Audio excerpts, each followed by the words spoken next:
ये वाला पॉइंट है। तो इस पॉइंट के लिए मेरे पास मान लेते हैं x कोऑर्डिनेट है x1 और इसी पॉइंट के लिए y कोऑर्डिनेट है y1। ऐसे ही मैंने यहाँ पे दूसरा पॉइंट लिया है ऊपर। इस पॉइंट के लिए मेरे पास x कोऑर्डिनेट हो गया x2 और y कोऑर्डिनेट हो गया y2। अब आप ये देख सकते हो कि अगर मैंने x को चेंज किया तो y भी कुछ चेंज हो रहा है। ये दिख रहा है सबको? Yes ma'am. तो अगर मैं एक वेरिएबल की वैल्यू चेंज कर रही हूँ तो दूसरे केस पे भी उसका अफेक्ट आ रहा है। डेरिवेटिव क्या मेजर करता है कि अगर मैं x को थोड़ा सा चेंज करूंगी तो y कितना चेंज होगा। तो basically it is the rate of change of one quantity with respect to another. जैसे हमारे पास वेलोसिटी होता है, rate of change of distance with time, displacement with time, या फिर एक्सेलरेशन होता है rate of change of velocity with time. तो बेसिकली डेरिवेटिव और कुछ नहीं करता, बस रेट ऑफ चेंज बताता है एक चीज का दूसरे चीज के रिस्पेक्ट में। ये बात समझ आइए डेरिवेटिव होता क्या है? Yes ma'am. अब यहाँ पे बेसिक फॉर्मूला होता है डी बाई डी एक्स। अब इसको समझो, इस टर्म का मतलब क्या है। जिस भी टर्म के साथ डी लग गया, फॉर एग्जाम्पल यहाँ लिखा है डी एक्स, इसका मतलब है चेंज ऑफ एक्स, कि x2 कोई फाइनल होगा और x1 कुछ इनिशियल होगा, इसका मतलब है चेंज। और जब मैंने ये डिनोमिनेटर में लिखा तो मैं देखना चाह रही हूँ अब डी फिर से चेंज हो गया, चेंज ऑफ x की पावर n जब x चेंज हो गया है, मतलब x की पावर n में कितना चेंज होगा जब मैं x को थोड़ा सा चेंज कर रही हूँ। ये बात समझ आई है? Yes ma'am. Yes ma'am. तो इसका फॉर्मूला होता है कि जो भी पावर है यहाँ पे x की पावर n, ये पावर हम लोग सामने ले आएंगे, n सामने आ गया और x की एक पावर डिक्रीज हो जाती है। फॉर एग्जाम्पल अगर मैं बोल रही हूँ x की पावर 4, बोलो। मैम एक और बार एक्सप्लेन कर दो। देखो जब भी यहाँ पे किसी भी चीज के साथ डी लग जाए उसका मतलब वो चेंज बता रहा है। जैसे अगर डी एक्स है तो उसका मतलब है चेंज ऑफ एक्स वेरिएबल की फाइनल माइनस इनिशियल। अब हमारे पास यहाँ पे जो कंडीशन है वो क्या है, चेंज ऑफ एक्स की पावर n जब x को हम चेंज कर रहे हैं। जो डिनोमिनेटर में है हमें देखना है डिनोमिनेटर वाले को चेंज करेंगे तो न्यूमरेटर वाला कितना चेंज होगा। तो अगर मेरे पास x की पावर n है फॉर्मूले में, तो जो पावर है वो सामने आ जाती है और x की एक पावर डिक्रीज हो जाती है। जैसे अगर मेरे पास है x की पावर 4 और मेरे को निकालना है इसका डेरिवेटिव, तो मैं क्या करूंगी, इस 4 को सामने ले आऊंगी और x की एक पावर डिक्रीज मतलब अब पावर हो जाएगी 4x3। ये समझ आया सबको? Yes yes ma'am. Yes ma'am. ऐसे यहाँ पे दूसरा एग्जाम्पल लिया है हमने जिसमें x की पावर 2 है, तो x की पावर 2 में से 2 सामने आ गया और x की एक पावर डिक्रीज हो गई, तो पहले पावर 2 थी अब पावर 1 हो गई। अब अगर ये समझ आया है तो मेरे को ये बताओ, अगर x की पावर -2 होती तो डेरिवेटिव क्या होता?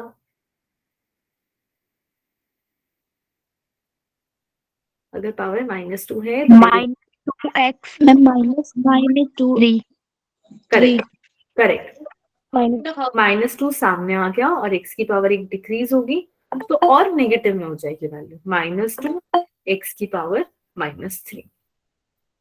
अब ये तो हमारा सिंपल फॉर्मूला। अच्छा एक और चीज, जब डेरिवेटिव निकालना है तो जरूरी नहीं है हमेशा डी बाई डी एक्स हो। एक और तरीका है लिखने का, वो क्या है, अगर मान लो मेरे को यहाँ पे x की पावर n का डेरिवेटिव निकालना था, मैं अगर ऊपर एक डैश बना दूं तो उसका भी मतलब डेरिवेटिव ही है। क्लियर है सबको? ऊपर डैश का मतलब भी यही है कि हमें डेरिवेटिव निकालना है उसका। Yes ma'am. Yes ma'am. अब हमारे पास है डेरिवेटिव ऑफ कांस्टेंट। अब कांस्टेंट की वैल्यू चाहे कुछ भी कर लो कभी भी चेंज नहीं होती है।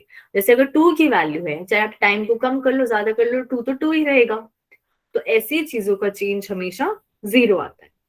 आप इसको ऐसे भी समझ सकते हो कि फॉर एग्जाम्पल हमने यहाँ पे लिया है डेरिवेटिव ऑफ 4, तो खाली 4 है तो मतलब उसके साथ x नहीं है, तो मैं लिख सकती हूँ x की पावर 0। अब जब पावर लग गई तो फॉर्मूला लगा देंगे फिर से, 0 सामने आ गया 4 और x की पावर एक डिक्रीज करनी है 0 -1। तो जब पावर और ये टर्म कुछ भी हो हम मल्टीप्लाई तो 0 के साथ करना ही पड़ेगा, आंसर हमेशा 0 आएगा। समझ आया है सबको? Yes, ma'am.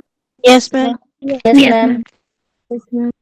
उसके बाद आता है हमारा कांस्टेंट मल्टीपल रूल कि अगर मेरे पास कोई भी चीज है उसके साथ एक कांस्टेंट टर्म भी मल्टीप्लाई करे। जैसे अगर मैं निकाल रही हूँ 2x³ इसका डेरिवेटिव, तो हम लोग इस कांस्टेंट को कांस्टेंट की तरह बाहर निकाल सकते हैं। मतलब ये d/dx अगर मैं लगा दूं तो मैं 2 को बाहर निकाल लूंगी, अंदर बच जाएगा dx³ अपॉन dx, और डेरिवेटिव ऑफ x³ कितना हो जाएगा बताओ? x³ का डेरिवेटिव कितना 3 होगा? into dx 3 minus हम लोग क्या करेंगे, पहले इस 2 को अलग से रखेंगे, इस 3 को सामने ले आएंगे और x की एक पावर डिक्रीज हो जाएगी, मतलब 3 - 1 पावर 2 हो जाएगी। यही कह रहे थे आप लोग? Yes, ma'am. ठीक है, तो अब हमारे पास यहाँ दो कांस्टेंट नंबर्स आ गए 2 और 3, तो उनको मल्टीप्लाई कर सकते हैं हम लोग। ये नंबर्स को आप डायरेक्ट मल्टीप्लाई कर सकते, उसमें कोई रूल नहीं है। तो हमारे पास आंसर आ जाएगा 6x²। की कौन से वाले पॉइंट में डाउट है? मैम जो आपने पहले पढ़ा था। इससे पहले वाला? Yes ma'am. वो ये कह रहे हैं हम लोग कि जैसे कोई भी कांस्टेंट है, जैसे मेरे पास अगर 2 भी है तो 2 तो हमेशा 2 ही रहेगा, ऐसा तो नहीं है 2 कभी 4 बन सकता है। 2 की वैल्यू फिक्स है कि वो 2 है। तो ऐसे ही अगर मैं कभी भी किसी कांस्टेंट का देखती हूँ कि क्या उसकी वैल्यू कभी चेंज होगी, तो उसकी वैल्यू कभी चेंज नहीं होती है, तो ऐसे केस में हमेशा डेरिवेटिव 0 आता है। और इसको हम मैथमेटिकली भी चेक कर सकते हैं कि जैसे 4 कांस्टेंट लिया, उसके साथ मतलब x की पावर 0 है। तो अगर मैं इसका फॉर्मूले से डेरिवेटिव करूंगी, पावर सामने आ गई और एक पावर डिक्रीज हो गई, तो जैसे ही 0 से मल्टीप्लाई किया आंसर 0 आ जाएगा। क्लियर है केतकी?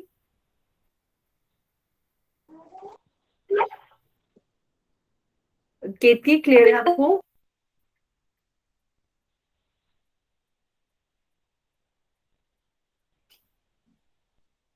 Yes ma'am, thank you ma'am. Welcome. इसमें डाउट है किसी को कि कांस्टेंट मल्टीप्लाइड है तो उसको हम बाहर निकाल सकते हैं? Yes ma'am. डाउट है?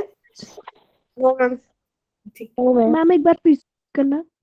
ठीक है, एक और बार एक्सप्लेन करते हैं। जैसे यहाँ पे हमारे पास टर्म है 3x की पावर 4। अब यहाँ पे 3 कांस्टेंट हो गया, मैं तुम्हें 3 को बाहर निकाल सकती हूँ और अंदर बच गया x की पावर 4।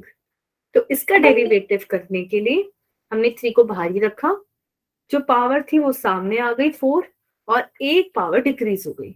अब जब मेरे पास ये दो नंबर्स आ गए हैं 3 और 4, तो मैं उनको नॉर्मली मल्टीप्लाई कर सकती हूँ और 12x³ लिख सकती हूँ। पायल समझ आया है? Yes ma'am.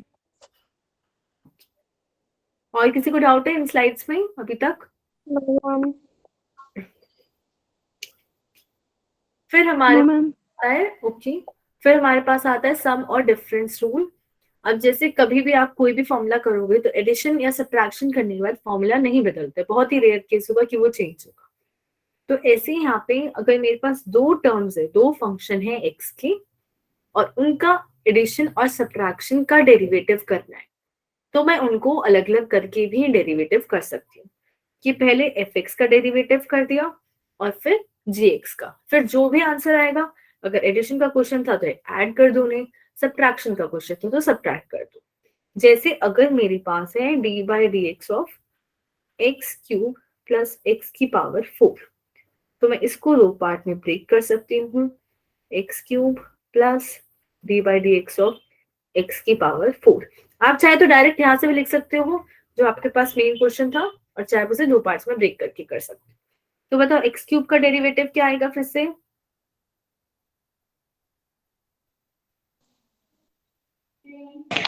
Three x 1 correct. और सेकंड वाली टर्म का 4x 4x raised to power 3। समझ आया सबको? Yes, ma'am. ऐसे ही यहाँ पे दूसरे एग्जाम्पल क्या है, इसमें फर्स्ट टर्म है 3x की पावर 5 प्लस 4x की पावर 4। तो सबसे पहले 3 कांस्टेंट था तो उसको हम एज इट इज रख सकते हैं, कुछ नहीं करेंगे। फिर x की पावर 5 का डेरिवेटिव करते हुए 5 पावर सामने आ गई, और जैसे ही एक पावर डिक्रीज करी हमारे पास x की पावर 4 बच गई। फिर ऐसे ही सेकेंड टर्म में 4 को कांस्टेंट रख सकते हैं, पर एक 4 पावर में भी लगा हुआ है, तो वो जो पावर है वो हमारे पास यहाँ सामने आ जाएगी, और एक पावर डिक्रीज होके इस बार क्यूब आ जाएगा। किसी को कोई डाउट है? No ma'am. अब इसके बाद ये क्वेश्चन, अगर कोई डाउट नहीं है तो आप लोग ये क्वेश्चन ट्राई करो। मैं यहाँ पे फॉर्मूला भी लिख देती हूँ कि x की पावर n का डेरिवेटिव होता है x की पावर n -1 और n। No, ma'am. ओके, ये वाला क्वेश्चन ट्राई करो।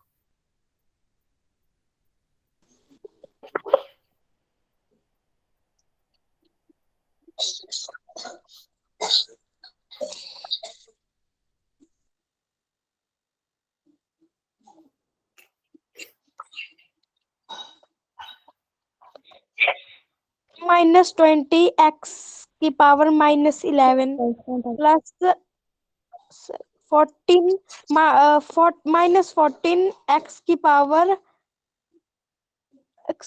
-3। करेक्ट।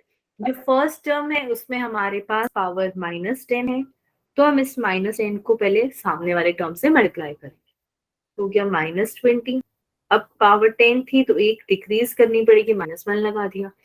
ऐसे ही सेकेंड वाली टर्म में -2 है तो वो 7 से मल्टीप्लाई होगा, -14, और x की पावर 1 यहाँ पे भी डिक्रीज करनी पड़ेगी। तो फर्स्ट वाली टर्म से हमारे पास आ जाएगा -20 x की पावर -11, और सेकेंड वाले से आएगा -14 x की पावर -3। किसी को डाउट है इसमें? No ma'am. No, ma'am. No ma'am. तो अगर ये क्लियर है तो नेक्स्ट उस पे चलते हैं, प्रोडक्ट रूल पे, कि अगर मेरे पास दो फंक्शन है वो मल्टीप्लीकेशन में है, फिर उनका डेरिवेटिव कैसे फाइंड करेंगे।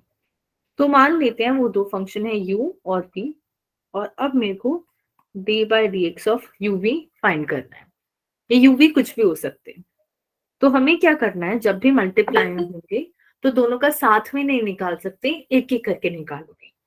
तो सबसे पहले जैसे मान लो आपने u का डेरिवेटिव निकाला, और उस टाइम पे आप v को एज अ कांस्टेंट मल्टीप्लाई कर दोगे। फिर आप क्या करोगे, v का डेरिवेटिव निकालोगे और u को एज अ कांस्टेंट तब मल्टीप्लाई कर दोगे, और जो भी आंसर आएगा उसको ऐड।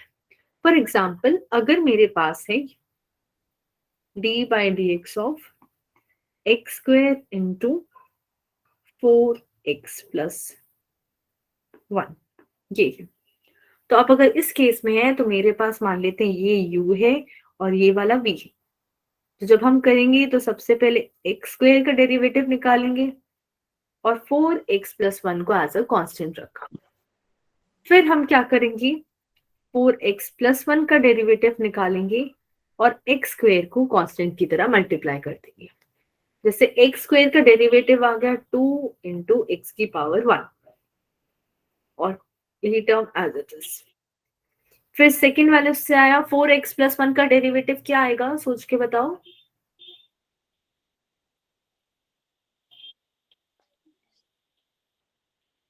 Four x 4x. सब लोगों का 4x आ रहा है? Yes ma'am. 4x गलत है, एक बार फिर से ट्राई करो, फॉर्मूला लगाओ। हल्की सी मिस्टेक। 4x plus 1. क्या बोल रहे हो नेहा? 4x -1। नो, देखो हमारे पास है x प्लस 1। जब आप इसका डेरिवेटिव करोगे तो दोनों का अलग अलग करके भी कर सकते हो। Derivative 4x plus 1। 4x dash plus 1 dash. हाँ, वो तो ठीक है। आंसर क्या आएगा प्रीति, इसका आंसर?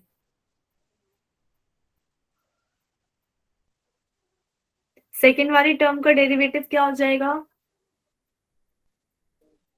मैम 1 मैम 4x नहीं, 4x आंसर नहीं है। देखो बस इस वाली पार्ट का डेरिवेटिव 4x 1 0 ब्रैकेट में 0 1 उसका 0 हो जाएगा, क्योंकि 1 कांस्टेंट है, कांस्टेंट कभी भी चेंज नहीं होगा। इस वाले में जब आप 4 को बाहर निकालोगे, अंदर बचेगा डेरिवेटिव ऑफ x की पावर 1 अपॉन dx। इससे क्या आएगा?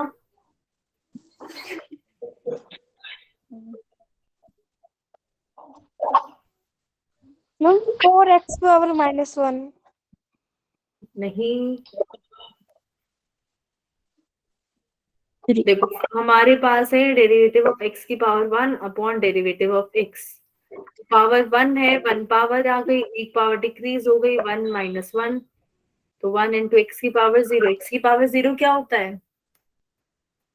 1 1 और यहाँ पे सब में 4 भी था एक्स्ट्रा, तो आंसर 4 आ जाएगा बस, x तो कट ही गया।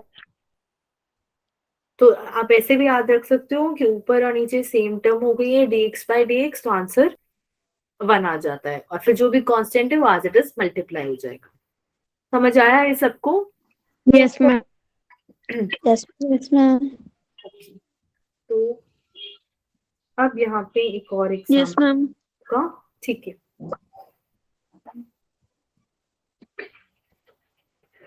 ये वाला एग्जाम्पल देखते हैं हम लोग। तो यहाँ पे जैसे दो फंक्शन लिए हैं, 3 माइनस एक्स स्क्वेयर और x प्लस 4। तो जब 3 माइनस एक्स स्क्वेयर को कांस्टेंट रखा है हमने सबसे पहले, और x प्लस 4 का डेरिवेटिव किया, तो 4 का 0 आ गया, x का डेरिवेटिव 1 आ गया। फिर सेकेंड वाली टर्म में x plus 4 as it is, इस टर्म का डेरिवेटिव किया तो 3 का डेरिवेटिव 0, और माइनस एक्स स्क्वेयर का डेरिवेटिव आ गया माइनस 2x। यहाँ तक किसी को doubt? No ma'am no ma'am no ma'am एक और explain देखो हमारे पास यहाँ पे दो टर्म्स है मल्टीप्लाई में, सुनिए। तो जब आप डेरिवेटिव निकालोगे, 3 माइनस एक्स स्क्वेयर को एज इट इज रखा एक बार, और x प्लस 4 का डेरिवेटिव निकाला। अभी जैसे मैंने बताया था, x का डेरिवेटिव 1 हो जाएगा और कांस्टेंट का डेरिवेटिव 0। फिर आपने x प्लस 4 को कांस्टेंट रखा और इस टर्म का डेरिवेटिव निकाला, 3 माइनस एक्स स्क्वेयर। इसमें 3 कांस्टेंट है, उसका डेरिवेटिव 0 हो गया, और माइनस एक्स स्क्वेयर का डेरिवेटिव हो गया माइनस 2 इंटू एक्स की पावर 1। समझ आया? Yes ma'am yes ma'am yes ma'am फिर लास्ट में कुछ नहीं किया, बस नॉर्मल मल्टीप्लाई किया इन सारी टर्म्स को। अब यहाँ पे अगर मेरे पास ये तो दो फंक्शंस है, अगर दो से ज्यादा हो तो कैसे करेंगे, तो उसके लिए देख लेते हैं। अगर हमारे पास दो से ज्यादा भी हैं, जैसे यहाँ पे एफ जी एच है, तो तब भी एक एक करके ही डेरिवेटिव करना है। जैसे सबसे पहले एफ का डेरिवेटिव किया, जी और एच को नॉर्मली मल्टीप्लाई कर रखा है। फिर जी का डेरिवेटिव किया, तो एफ और एच को नॉर्मली मल्टीप्लाई कर रखा है। ऐसे ही फिर एच का डेरिवेटिव किया, तो एफ और जी को नॉर्मली मल्टीप्लाई कर रखा है। तो ऐसे ही अगर आपके पास 10 फंक्शन भी हैं, तो पहले आप एक का डेरिवेटिव निकालोगे, बाकी 9 को नॉर्मली मल्टीप्लाई, फिर दूसरे का, तो बचे हुए 9 को नॉर्मली मल्टीप्लाई, और उन सारी टर्म्स को आप ऐड कर दोगे। समझ आया ये? yes मैम ठीक है, तो कितने भी टर्म्स है, बस बेसिक फॉर्मूला यही Yes, है, ma'am. एक एक कर। अब हमारे पास आता है क्वेश्चन 2। ये थोड़ा मुश्किल है। इसमें क्या होता है, अगर मेरे पास दो फंक्शन है डिवाइड में, तो कैसे डेरिवेटिव निकालते हैं, तो ये समझो ध्यान से। इस केस में हमारे पास क्या होगा, d by d x of u by we.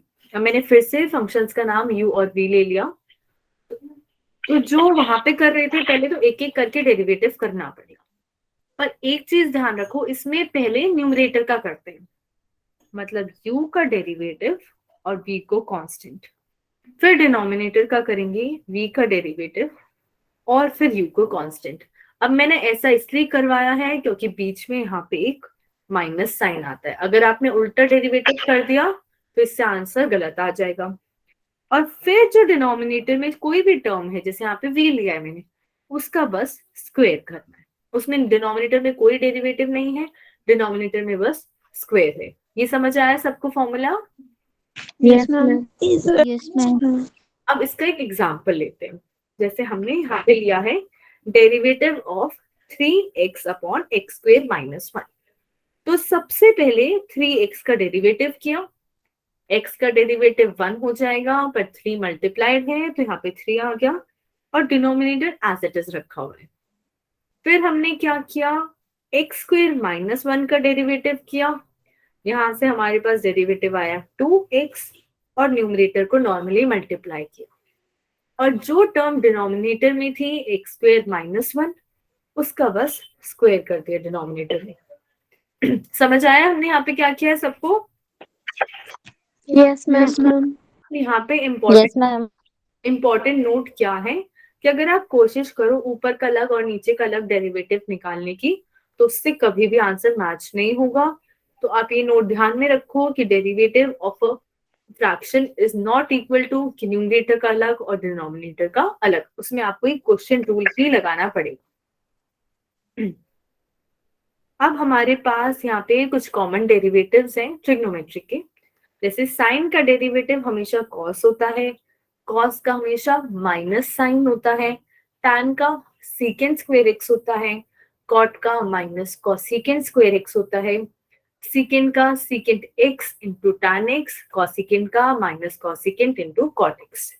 और जब भी हम नेचुरल लॉग का डेरिवेटिव लेंगे तो उसका डेरिवेटिव आता है 1 अपॉन एक्स। और ये क्या है, e की पावर x? एक्सपोनेंशियल। एक्सपोनेंशियल है। तो एक्सपोनेंशियल का जब हम डेरिवेटिव लेते हैं तो हमें एज इट इज आंसर मिल जाता है। अब आप ये बताओ कि 1 प्लस टैन स्क्वायर एक्स कितना होता है? Ma'am, secant square. Secant square. 1 secant square. Secant square x होता है। तो टैन और सीकेंट साथ साथ चलते हैं। ऐसे यहाँ पे भी अगर आप फॉर्मूले में देखोगे तो टैन वाले में सीकेंट आ रहा है, सीकेंट वाले में टैन आ रहा है, और ऐसे ही कॉट वाले में कॉसिकेंट आता है और कॉट आता है। दूसरी चीज, टैन वाला और सीकेंट वाला आंसर पॉजिटिव में है, पर कॉट और कॉसिकेंट वाला आंसर नेगेटिव में है। क्लियर है सारे फॉर्मूले? Yes, ma'am. Yes, ma'am. Yes, ma'am. अब अगर हमें बताना है value at a particular point, तो मान लो कि आपके पास कोई फंक्शन है f x equals to x square. अब उसने बोला फाइंड एफ डैश और यहाँ 1 लिखा है। इसका मतलब है पहले आपको डेरिवेटिव निकालना है और फिर वैल्यू फाइंड करनी है जब x की वैल्यू 1 हो जाएगी। तो सबसे पहले हम डेरिवेटिव निकालेंगे। तो यहां से डेरिवेटिव कितना आएगा एक्स स्क्वायर का? एक्स स्क्वायर का डेरिवेटिव कितना है?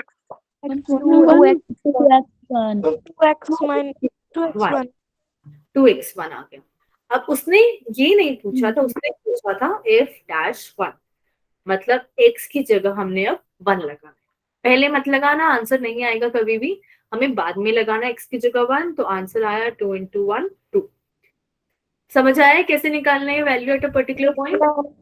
Yes, ma'am. तो ये समझ आया तो बताओ f डैश 3 क्या होगा?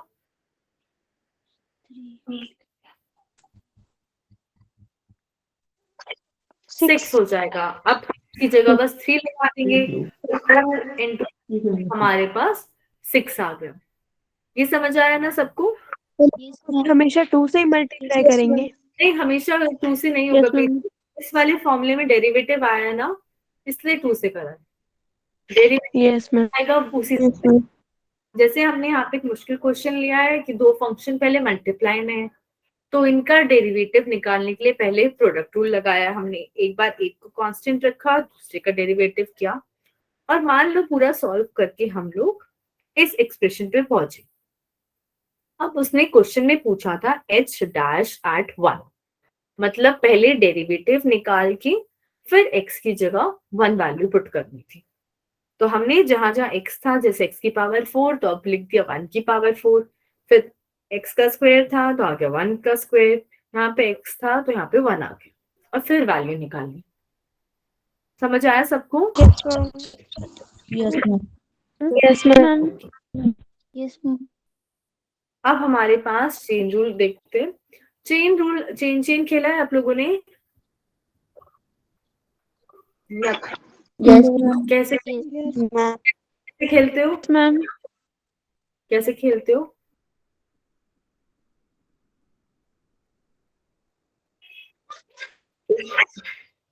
कोई नहीं बोला चेन चेन, कैसे खेलते हो? मैम एक ये टर्न होती है जिसमें अगर दूसरे को हाथ लगा दिए तो चेन बनानी पड़ती है। और फिर सबको चेन में लेके चलना पड़ता है ना, वो चेन को Yes, ma'am. Yes, ma'am. Derivative में चेन रूल होती है, फंक्शंस की चेन होती है, एक के अंदर एक के अंदर एक के अंदर सबने हाथ पकड़ा हुआ है। तो यहाँ पे जैसे हमारे पास कोई फंक्शन है एफ और वो बना हुआ है जी से, जैसे अगर मैं लिख दूं एक्स की पावर कॉस एक्स, तो एक्स की पावर एन का फंक्शन था पर वो एन से नहीं कॉस एक्स से बना हुआ है। ठीक है, इस थोड़ा इजी एग्जांपल लेती हूँ, साइन एक्स स्क्वेयर की साइन का फंक्शन था पर वो एक्स से नहीं एक्स स्क्वेयर से बना हुआ है, कोई और चीज से। तो ऐसे ही अगर कोई फंक्शन है एफ, वो जी से बना हुआ है और फिर जी एक्स से बना हुआ है, तो हम लोग उस केस में डेरिवेटिव कैसे निकालेंगे? हम सबसे पहले जो बाहर है उसका डेरिवेटिव करते हैं, सबसे पहले आउटर वाले का। तो जब आउटर वाले का करेंगे तो उसके अंदर जो भी चीजें लगी हुई है उनको टच नहीं करना है।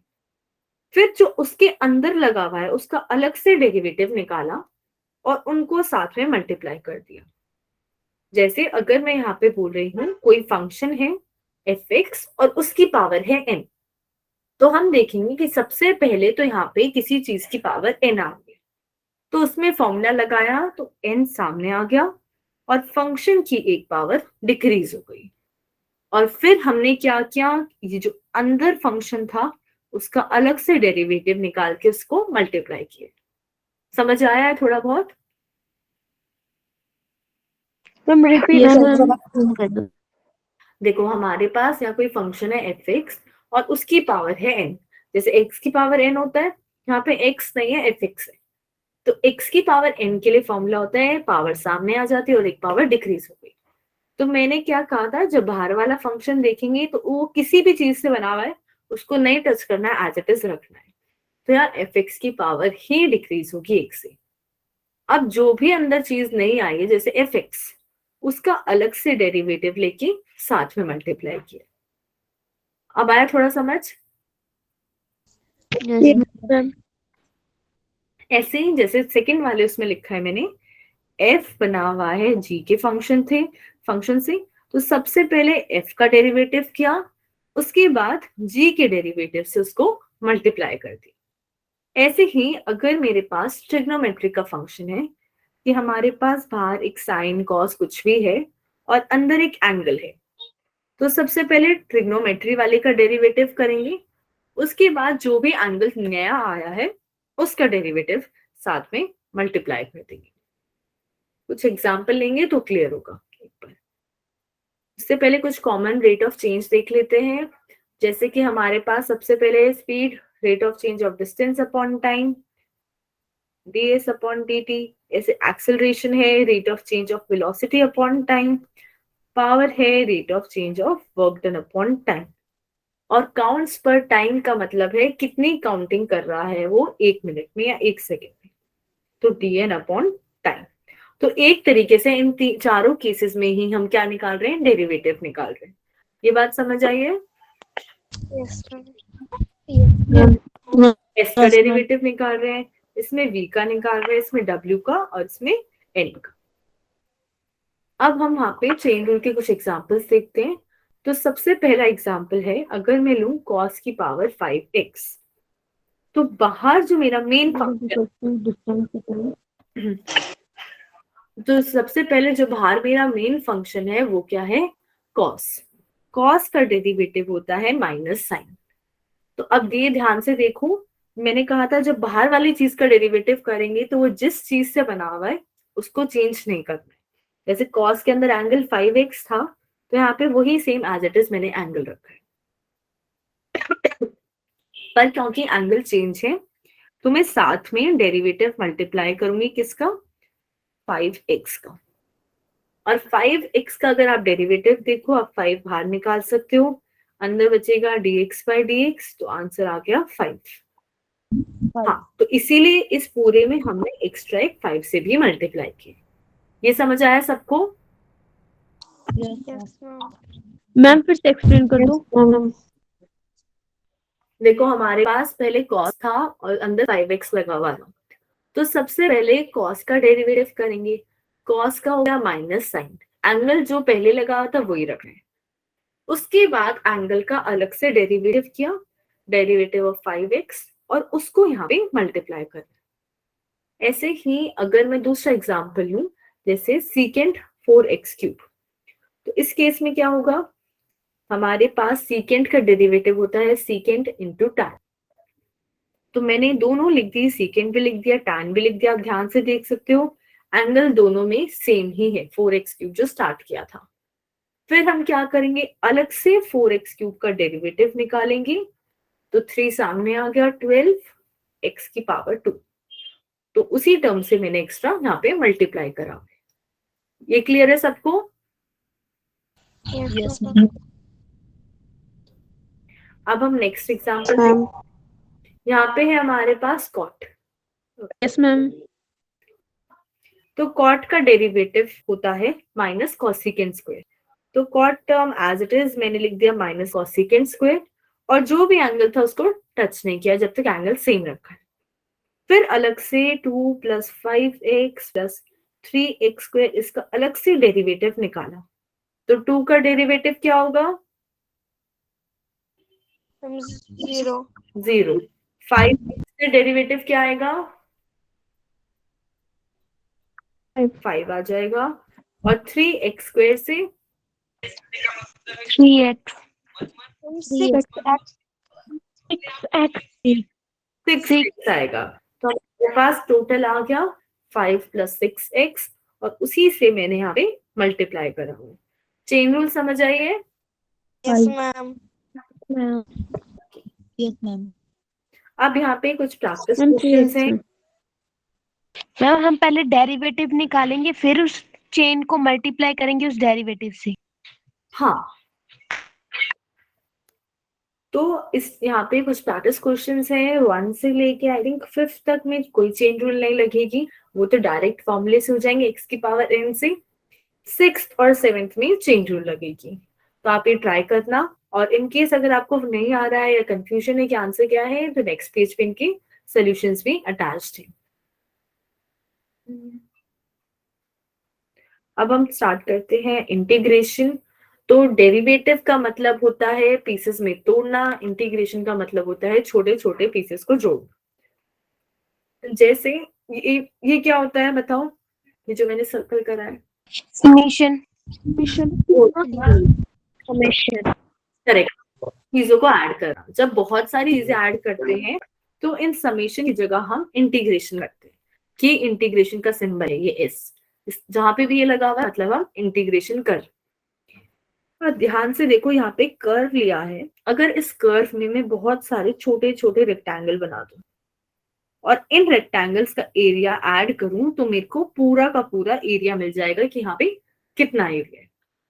तो फॉर एग्जाम्पल मैंने एक पर्टिकुलर रेक्टेंगल लिया, जैसे यहाँ पे, तो यहाँ पे लेंथ इंटू ब्रेड्थ होती है। ब्रेड्थ क्या है मेरी, एक्स एक्सिस पे बन रही है, उसको मैंने माना dx, क्योंकि x हर पॉइंट पे चेंज हो रही है, तो कितनी विड्थ होगी वो तो मेरे को चेंज ऑफ x से पता चलेगी। फिर जो लेंथ है मेरी वो y एक्सिस पे बन रही है, और y एक्सिस पे मेरा फंक्शन की वैल्यूज है। तो जब मैं एक रेक्टेंगल का एरिया निकालूंगी लेंथ इंटू ब्रेड्थ, तो आ गया fx इंटू dx। अब जब मेरे को टोटल एरिया निकालना है तो मैं बस इसको इंटीग्रेट कर दूं, एक वाले को जोड़ती जाऊंगी तो वो पूरे का आ जाएगा। ये बात समझ आई है सबको? Yes, ma'am. Yes, ma'am. Yes ma'am. तो हम लोग क्या कर रहे हैं, यहाँ पे एक छोटे से पार्ट का एरिया निकालते हैं, और इस छोटे से पार्ट के थ्रू हम पूरे का भी एरिया निकाल सकते हैं। तो ऐसे ही अगर मैं यहाँ पे बोलूं तो इंटीग्रेशन और कुछ नहीं है, बेसिकली स्मॉल स्मॉल पार्ट्स का एरिया को ऐड करना है ताकि हमें पूरे सरफेस का एरिया मिल जाए। अब अगर मैं बात करूं इंटीग्रेशन और डेरिवेटिव के रिलेशन की, तो ये दोनों एक दूसरे के उल्टे होते हैं, कि अगर मैं बोल रही हूँ इंटीग्रेशन और साथ में लगा दिया डेरिवेटिव भी, तो बेसिकली ये दोनों एक दूसरे को काट के कैंसिल कर सकते हैं। जैसे 2 और 1/2 एक दूसरे को कैंसिल कर देते हैं, ऐसे इंटीग्रेशन और डेरिवेटिव एक दूसरे के अपोजिट होते हैं और एक दूसरे को कैंसिल कर सकते हैं। अब हमारे पास यहाँ पे मैंने रिप्रेजेंटेशन ली है, तो सबसे पहले ये जो एरो मैंने पॉइंट किया है ये इस एस के लिए है। ये एस बताता है कि हम इंटीग्रेशन कर रहे हैं, it is the symbol of integration. फिर यहाँ पे हमारे पास है एफ एक्स जो भी टर्म होगी इससे ये पता चलेगा कि हम इंटीग्रेशन करना किसका है, ये कौन सी चीज है जिसको इंटीग्रेट कर रहे हैं। फिर हमारे पास है डी एक्स, तो सबसे इंपॉर्टेंट ये डी एक्स होता है। डी के साथ जो वेरिएबल लगा हुआ है उसी में आप फॉर्मूले लगा सकते हो, उसके अलावा कहीं नहीं लगा सकते। मतलब अगर डी के साथ टाइम लगा होता टी, तो जहां जहां टी है वहां इंटीग्रेशन कर सकते हो और कहीं नहीं कर सकते। दूसरी चीज, ये जो डी एक्स है ये दोनों हमेशा साथ में रहते हैं, चिपके रहते हैं। तो अगर कभी आपके पास है x² इंटू डी एक्स और मैं पूछूं कि x की पावर कितनी है, तो इस x² और इस x को कभी मल्टीप्लाई करना, ये दोनों अलग अलग रहते हैं, इनको ये दोनों साथ में रहेंगे हमेशा। तो इस मैम एक और बार मैम सिंबल के बाद एक और बार एक्सप्लेन कर दो। बाद एक और बार हमारे पास यहाँ पे है एफ एक्स जो बता रहा है कि इंटीग्रेशन किसका कर रहे हैं। डी के साथ जो टर्म लगी हुई है वो बता रहा है कि एक्स जहां जहां आएगा उसमें फॉर्मूला लगाना है। ऐसे ही डी के साथ अगर टी आ जाता तो ये पता चलता कि टी का इंटीग्रेशन करना है। दूसरी चीज, ये डी टी डी एक्स ये हमेशा साथ में रहते हैं। आप इस एक्स को ना तो कभी कैलकुलेशन में यूज करोगे, ना फॉर्मूले में, ना पाओगे। जैसे यहाँ पे मैंने एग्जांपल लिया है, इसमें x की पावर 3 नहीं है 2 ही है। ऐसे ही अगर मैं बोल रही हूँ dx, तो इसमें x की पावर कितनी है? 1 अभी बोली मैंने, ये पावर में नहीं काउंट करना है, यहाँ पे x है ही नहीं, 0 है, 0 यहाँ पे x है ही नहीं। जो d के साथ लगा हुआ है उस x को कभी भी कैलकुलेशन में यूज नहीं करना है। ये बात समझ आई है? Yes ma'am. Yes ma'am. दो टाइप के इंटीग्रल होते हैं, एक होता है इनडेफिनेट और एक होता है डेफिनेट। इनडेफिनेट का मतलब है मैंने कोई कंडीशन नहीं लगाई कि थोड़ी सी जगह का एरिया चाहिए या बहुत बड़ी जगह का। वो बेसिकली एक फॉर्मूला बना देगा, उसके अंदर आप वैल्यू डाल लो और आप अपनी मर्जी से कैलकुलेट कर सकते हो। तो जब भी हम इनडेफिनेट इंटीग्रल करेंगे तो नॉर्मल फॉर्मूला यूज करेंगे, नॉर्मल रिप्रेजेंटेशन, उससे हमारा कुछ आंसर आएगा। फॉर्मूला भी मैं बताऊंगी आपको। और ये c एक कांस्टेंट है, इसको हम हमेशा ऐड करके चलते हैं कि मे भी हो सकता है ग्राफ 0 से ना स्टार्ट हुआ होता, थोड़ा सा आगे से स्टार्ट हुआ होता, तो ये वो एक कांस्टेंट है जिसको हम साथ में ऐड करके चलते हैं। मे बी 0 भी हो सकता है और हो सकता है ये कुछ नेगेटिव ना आंसर हो कि ग्राफ थोड़ा पीछे से स्टार्ट हो रहा है। अब इंटीग्रेशन करते कैसे हैं उसका बेसिक फॉर्मूला देखते हैं। हमारे पास है x की पावर n, तो x की पावर n का इंटीग्रेशन होता है, वहां पे पावर डिक्रीज होती थी डेरिवेटिव में, यहाँ पे इंक्रीज हो गई। वहां पे पावर मल्टीप्लाई हो रही थी, यहाँ पे नई वाली पावर डिवाइड हो रही है। कि अगर मैं कर रही हूँ मान लो x² dx, इसका इंटीग्रेशन, तो यहाँ पे पावर 2 है, एक इंक्रीज करूंगी तो पावर हो गई 3 और डिनोमिनेटर में आ गया 3। ठीक है, पर ये जो फॉर्मूला है ये उन सब n के लिए पॉसिबल है एक्सेप्ट 1। वो कौन सी है? जब n की वैल्यू -1 हो जाए। मतलब अगर x की power -1 which is equal to 1/x है, उस केस में ये फॉर्मूला फेल हो जाएगा और तब हम बस यही यूज करते हैं, 1/x dx का इंटीग्रेशन हो जाएगा log x। अब इसके पीछे रीजन देखते हैं। अगर आप x की पावर -1 का इंटीग्रेशन करोगे तो पावर एक ऐड कर देते हैं, -1 + 1 डिवाइड बाय -1 + 1, तो ऊपर तो आ गया चलो x की पावर 0, नीचे भी 0 आ गया। 1/0 क्या होता है? इन्फिनिटी और नॉट डिफाइंड। तो इस केस में हमारा कोई भी आंसर डिफाइन नहीं आ रहा है, इसलिए हमने इस स्पेशल केस के लिए नया फॉर्मूला फाइंड किया, जिससे आएगा log x। क्लियर है ये important point? Yes ma'am. Yes, ma'am. अब Yes, यहाँ ma'am. क्वेश्चंस हैं, जैसे फर्स्ट हम लेते हैं x की पावर 11, इसका इंटीग्रेशन करना है, तो आप लोग बताओ आंसर क्या आएगा? Ma'am 11 x Power power ma'am, x 12. x की power 12 upon 12, X. Correct. Yes, हमारे पास ma'am. पहले पावर 11 थी, उसमें 1 को ऐड करा, 12 हो गई और उसी नई वाली पावर से डिवाइड कर दिया। फिर बताओ x की पावर 8 का डेरिवेटिव? X ma'am, x की पावर 9/9। 9 upon में 9. करेक्ट, x की पावर 9 अपॉन 9। अब बताओ इस वाले पार्ट का, थर्ड वाले पार्ट का।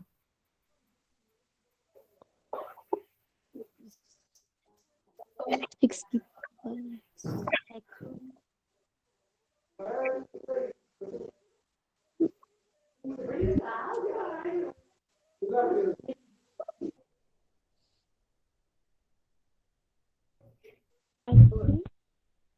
M 7 upon x की power 5.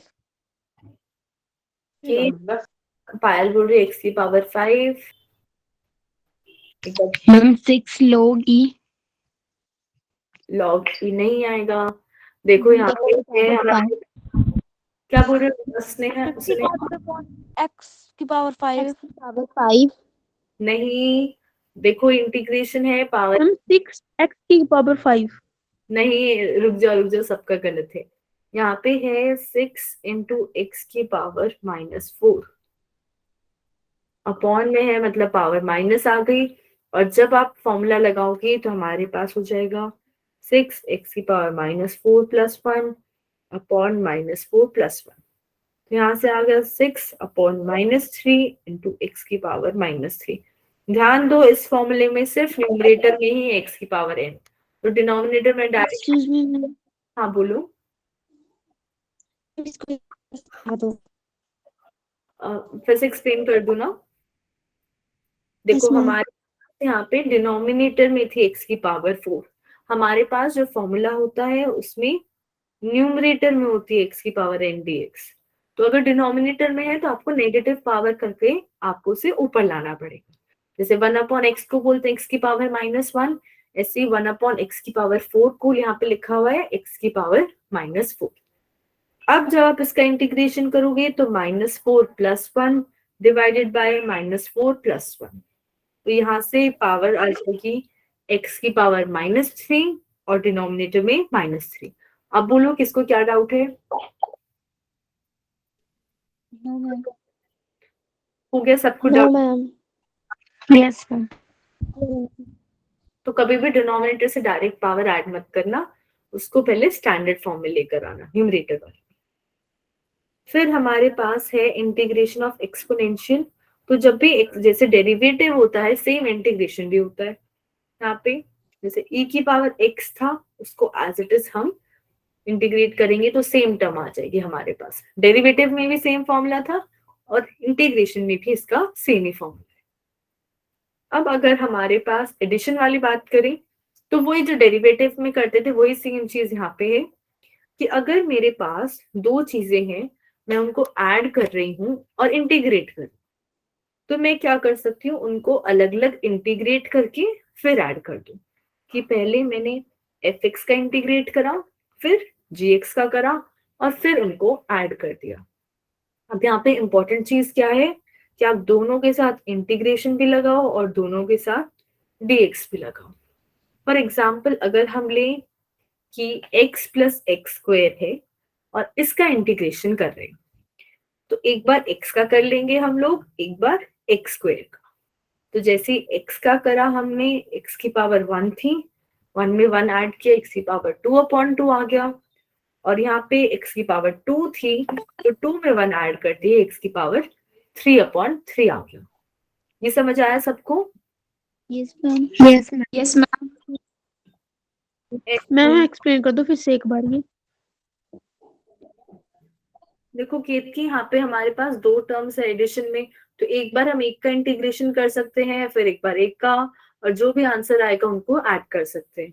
जैसे यहाँ पे x का अलग कर दिया और x स्क्वायर का अलग से कर दिया, और फिर जो हमारे पास जो आंसर आया उनको बस ऐड कर दिया है और कुछ नहीं किया है। ऐसे सब्ट्रैक्शन का होगा तो आप सब्ट्रैक्ट भी कर सकते हो। अब यहाँ पे है मल्टीप्लीकेशन बाय कांस्टेंट, तो ये भी सेम फॉर्मूला वो प्रोसीजर अप्लाई करता है जैसे डेरिवेटिव में। जैसे अगर मेरे पास है 2 इंटू एक्स की पावर 4, इसका इंटीग्रेशन, तो आप इस 2 को हमेशा बाहर निकाल सकते हो।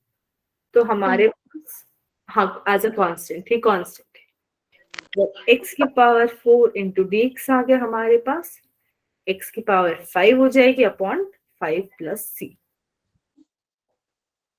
ठीक है, तो आप हमेशा कांस्टेंट को बाहर निकाल लो पहले और फिर कैलकुलेट करो। जैसे यहाँ पे है 2x का इंटीग्रेशन, तो 2 हमने बाहर निकाला, x की पावर 1 का इंटीग्रेशन किया तो 2/2 आ गया। अब नंबर्स को आप नॉर्मली मल्टीप्लाई भी कर सकते हो, डिवाइड भी कर सकते हो, तो आपने इस 2 से 2 को कैंसिल कर दिया। समझ आया सबको ये? Yes ma'am. मैम जो Yes. आप प्लस सी कर रहे हैं हम उसकी जगह कुछ और भी ले सकते हैं। क्या बोल रहे हो प्रीति? मैम जो आप प्लस सी लेते हैं जैसे 2x की पावर 5/5 प्लस सी है, उसकी जगह हम कुछ और भी ले सकते हैं। नहीं, हम सी लेते हैं। Yes ma'am. अब यहाँ पे है ट्रिग्नोमेट्री के फॉर्मूलेज। तो जैसे मैंने बताया था दोनों एक दूसरे के उल्टे होते हैं। कॉस का डेरिवेटिव होता था माइनस साइन, तो साइन का इंटीग्रेशन हो गया माइनस कॉस। तो आपको एक भी पता है तो उसका उल्टा कर दो, आपको दूसरा मिल जाएगा। ऐसे ही साइन का डेरिवेटिव होता था कॉस, और कॉस का इंटीग्रेशन हो गया साइन। टैन का डेरिवेटिव होता था सीकेंड स्क्वायर, और सीकेंड स्क्वायर का इंटीग्रेशन हो गया टैन। कॉट का डेरिवेटिव माइनस कॉसिकेंड स्क्वायर होता था, अब कॉसिकेंड स्क्वायर का इंटीग्रेशन हो गया minus cot x. And similarly last two examples हैं। ये समझ आया कि आप एक का याद करके दूसरा भी निकाल सकते हो। Yes ma'am. Yes ma'am. Minus को हमने हमेशा आंसर में रखा है ताकि फॉर्मूला लिखने में कंफ्यूजन ना। फिर हमने यहाँ पे दोनों कंपेयर करे हैं, डेरिवेटिव और इंटीग्रेशन। तो एक बार ये देख लेते हैं। तो इसमें ये तो सेम टर्म्स है ट्रिग्नोमेट्री वाली। अब फर्स्ट वाला फॉर्मूला देखो, तो कांस्टेंट का डेरिवेटिव हमेशा 0 आता है, पर इंटीग्रेशन में हम 0 का इंटीग्रेशन भी सी लिख देते हैं। जैसे अब जब आप x का इंटीग्रेशन कर रहे थे तो आप लिख रहे थे x²/2 प्लस सी। तो इससे तो ये आ रहा है, तो एक तरीके से जब 0 का इंटीग्रेशन, जो टर्म है ही नहीं, उसका इंटीग्रेशन करके हमें सी मिल रहा है। ये बात समझ आई है? Yes ma'am. ठीक है। Yes ma'am. दूसरी यस चीज, मैम। ये वाला जो फॉर्मूला है इसमें हमने k कांस्टेंट है, तो k जैसे हमने बाहर निकाला, अंदर बच जाएगा dx/dx, ये हो जाएगा 1, तो हमें आंसर k मिल जाता है। अब इंटीग्रेशन का इंपॉर्टेंट पॉइंट ये है कि इंटीग्रेशन में अगर यहाँ पे x की पावर 0, मतलब x है भी नहीं, तो भी आंसर में ये मेरे को x देगा। अब वो कैसे देगा? यहाँ पे आप x की पावर 0 है एक तरीके से, तो आंसर कैसे आया? 0+1/0+1।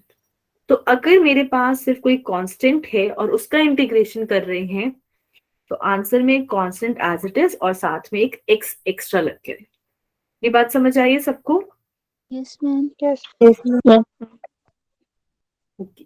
अब हमारे पास लास्ट के दो फॉर्मूले कि log x का, एक्सक्यूज मी मैम। हाँ बोलो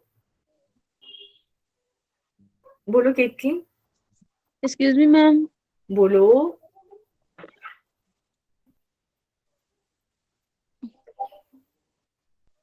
मैम अपने x dx लिखा है ना, तो आपने कहा था कि x, मैम अपने यहाँ पे x dx लिखा है ना। हाँ मैम यहाँ पे आपने x dx लिखा है ना। हाँ लिखा है।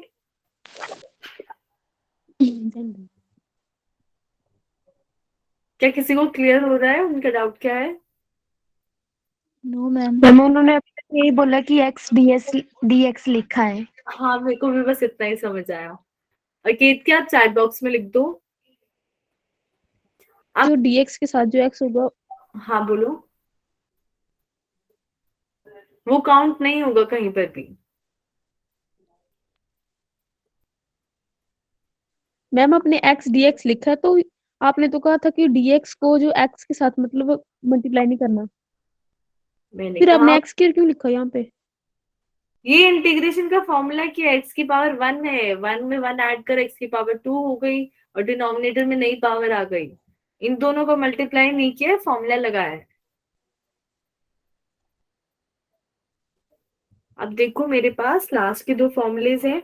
अगर हम log x का डेरिवेटिव कर रहे हैं तो हमें 1/x मिलता है। ऐसे ही 1/x का इंटीग्रेशन करते हैं तो हमें log x मिल जाता है। एक्सपोनेंशियल का फॉर्मूला दोनों केस में सेम है, चाहे इंटीग्रेशन की बात कर लो या फिर ओके डेरिवेटिव।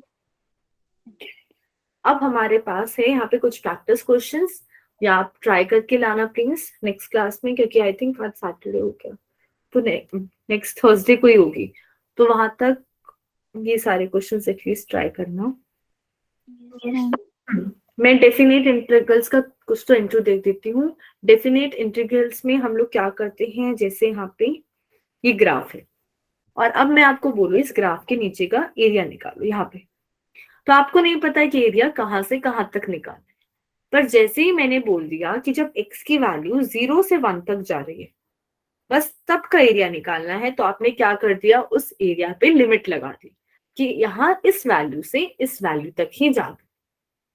तो जो स्टार्टिंग पॉइंट हो जाएगा वो हमारी लोअर लिमिट होती है और जो एंडिंग पॉइंट है वो हमारी अपर लिमिट होती है। जैसे हमारे पास यहाँ पे मैंने लिखा है fx dx, वही नॉर्मल फॉर्मूला। अब यहाँ पे दो नई टर्म्स है a और b। जो नीचे वाली है वो हमारी लोअर लिमिट मतलब स्टार्टिंग वैल्यू, जो ऊपर वैल्यू होती है वो हमारी अपर लिमिट होती है। इतना समझ आया? Yes ma'am. Yes ma'am. तो अगर हम इंटीग्रेशन करेंगे वो a से b तक का ही करेगा, उसके अलावा का नहीं करेगा। तो यहाँ पे एक एग्जाम्पल देख लेते हैं। अब ये यूज कैसे करते हैं डेफिनेट इंटीग्रल। जैसे हमारे पास है 3x² + 2x + 5। तो इंटीग्रेशन के टाइम में पहले नॉर्मल इंटीग्रेशन कर देते हैं। x² का इंटीग्रेशन हो गया x की पावर 3/3।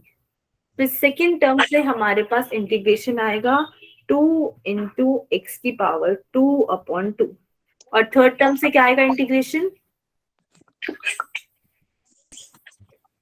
5 का इंटीग्रेशन क्या हो जाएगा, 5 क्या हो जाएगा 5 हाँ, मैंने बताया था 5 dx। एक कांस्टेंट का जब इंटीग्रेशन करते हैं हमारे पास x ओरिजिनल नहीं है, पर इंटीग्रेशन फिर भी आंसर में एक x लगा देगा, 5x हो जाएगा। तो यहाँ पे थर्ड पार्ट से इंटीग्रेशन आया 5x। अब जो लेफ्ट साइड में हमारे पास लिमिट है 0 से 2, उनको राइट साइड लिख देते हैं कि हम एकदम से सारी वैल्यू भी सब्स्टिट्यूट नहीं कर। 5/5। तो हमने यहाँ पे लिमिट लगा दी 0 से 2। अब क्या करेंगे, जो अपर वाली वैल्यू है ना उसको ऐड करना है और जो लोअर वाली वैल्यू होती है उसको सब्ट्रैक्ट करना है।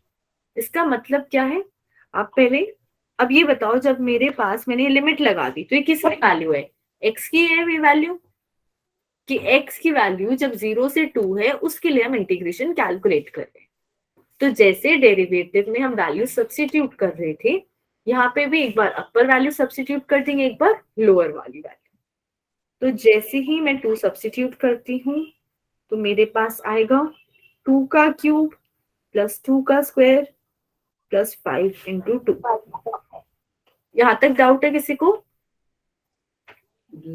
No ma'am. ऐसा ही हम जीरो सब्स्टिट्यूट कर सकते हैं, 0 क्यूब + 0 स्क्वायर + 5 × 0। अब मैंने कहा था जो अपर वाली वैल्यू है ये सारी ऐड होंगी और जो लोअर वाली वैल्यू है ये सारी बस इसमें से सब्ट्रैक्ट करनी है। तो अगर हम इस केस में आंसर निकालेंगे तो हमारे पास आएगा 8 + 4 + 10 - 0, जो हो जाएगा 22। समझ आया सबको लिमिट कैसे लगानी है? Yes ma'am. Yes ma'am. यहाँ पे अब एक सिंपल क्वेश्चन देखो। हमारे पास है x² का इंटीग्रेशन, तो ये ट्राई करो एक बार, इसका आंसर क्या आएगा?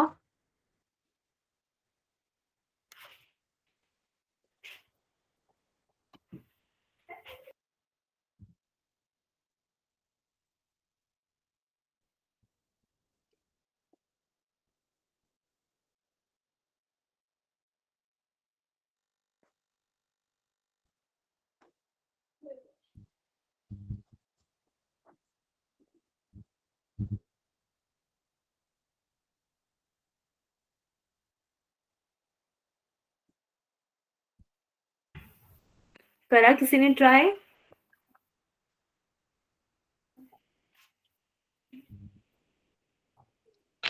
टू एक्स की पावर 2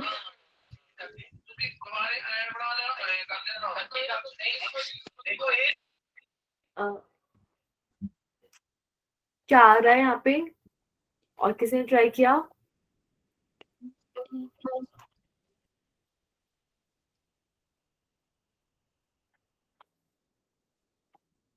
टू एक्स की पावर 2 नहीं, 2x की पावर 2 नहीं आएगा।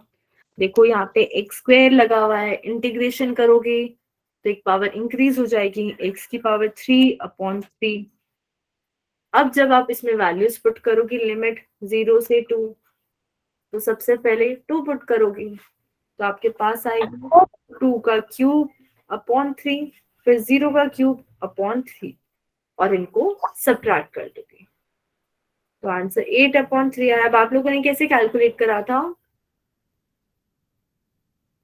मैम मैंने पहले एक्स क्यूब अपॉन 3 लेके उसके बाद 2 को 3 से मल्टीप्लाई कर दिया था। अच्छा ठीक है, अब क्लियर है ये कैसे होगा? Yes ma'am. बाकी लोगों को भी क्लियर है? Yes ma'am. अच्छा, अब मैं एक और क्वेश्चन पूछती हूँ यहाँ पे, 4dx का इंटीग्रेशन क्या होगा?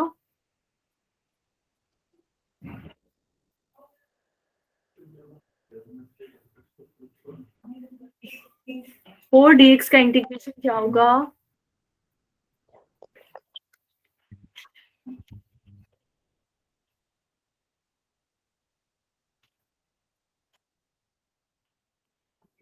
मैंने बताया था जब हमारे पास x नहीं है इंटीग्रेशन फिर भी आंसर में x देगा। 4x। हाँ, ये इंपॉर्टेंट है, बहुत बार यूज हो गई डेरिवेशंस में, पूरी फिजिक्स में मोस्टली यही इंटीग्रेशन का फॉर्मूला यूज होता है। तो यहाँ पे आप ऐसे भी याद रख सकते हो, x नहीं है मतलब x की पावर 0, तो इसका इंटीग्रेशन करोगे तो x की पावर 0 + 1/1, तो आपके पास आंसर में x आएगा ही आएगा। समझ आया सबको? Yes ma'am. ओके, अब और किसी को कोई डाउट है अभी? No ma'am. ठीक है, ये ग्राफ वाला अभी मैं नहीं करवा रही हूँ, ये मैं नेक्स्ट क्लास में कराऊंगी। यहाँ पे कुछ क्वेश्चंस है, आप इन्हें ट्राई करके ला सकते हो। इनमें सब में लिमिट्स लगी हुई है, स्टार्टिंग वैल्यू और फाइनल वाली वैल्यू। नीचे वाली को सब्ट्रैक्ट करना है, ऊपर वाली को ऐड करना है। ठीक है, क्योंकि आपको वीक मिल गया ऑलमोस्ट, आपको काफी डेज है, तो आप लोग इन सारे क्वेश्चंस को प्रैक्टिस करके लाना। Yes ma'am. Yes ma'am. आप लोग को किसी और क्लास के लिए जाना है तो आप लीव कर सकते हो, किसी को डाउट है तो वो पूछ लो। मैम कल असाइनमेंट मिलेगी? और क्या बोल रहे हो नहीं थी? मैम टेस्ट होगा? कल टेस्ट होगा, वो उसका मेरे को कोई आइडिया नहीं है। Sorry. मैम होगा बायो का। अच्छा, कल बायोलॉजी का। बायो का टेस्ट है कल आप लोगों का? Yes yes ma'am. Ma'am. Yes ma'am. और कोई डाउट नहीं है किसी को? No ma'am. Bye bye then everyone, good night. Bye ma'am. Thank you ma'am. Bye ma'am. Good night ma'am. Good night. Bye ma'am.